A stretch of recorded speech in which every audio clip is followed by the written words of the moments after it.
بسم اللہ الرحمن الرحیم۔ السلام علیکم ناظرین، آج کی اس ویڈیو میں ہم بات کریں گے پروٹین والی غذائیں۔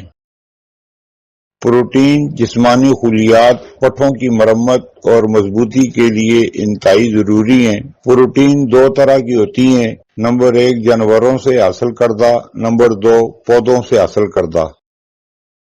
جانوروں سے حاصل کردہ پروٹین جو آپ کے جسم میں 90% ہضم ہو جاتی ہے، باقی 10% جسم سے غیر ضروری مادے کے طور پر خارج ہو جاتی ہے۔ پودوں سے حاصل کردہ پروٹین تقریباً 50% ہی جسم میں جذب ہوتی ہے، باقی جسم سے خارج ہو جاتی ہے۔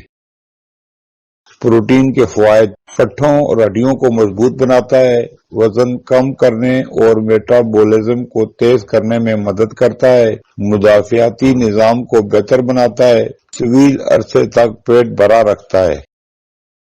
جانوروں سے حاصل ہونے والی پروٹین والی غذائیں: چکن بریسٹ کم چکنائی اور زیادہ پروٹین کا بہترین ذریعہ۔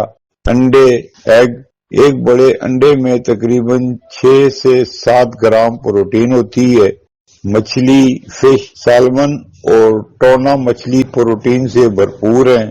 دودھ اور دہی ڈیری، ایک گلاس 250 ملی لیٹر دودھ میں تقریباً 8 گرام پروٹین ہوتا ہے۔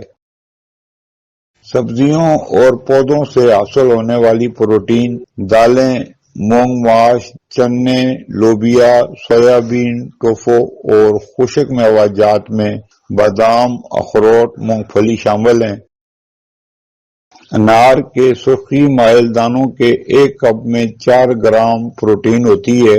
امرود میں پروٹین اس کے بیجوں سے حاصل ہوتی ہے، اس لیے اس کا جوس پینے کے بجائے اسے کھانا زیادہ بہتر ہے۔ خشک خوبانی، جس کی ایک کپ مقدار میں انسانی جسم کو 4 گرام پروٹین حاصل ہوتی ہے۔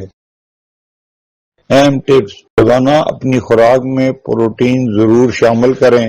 ورزش کرنے والوں کو زیادہ پروٹین کی ضرورت ہوتی ہے۔ متوازن غذا رکھیں، صرف پروٹین نہیں باقی غذائیت بھی ضروری ہے۔ پھر ملیں گے اگلی ویڈیو میں، جب تک دیجیے مجھے اجازت۔ اللہ حافظ۔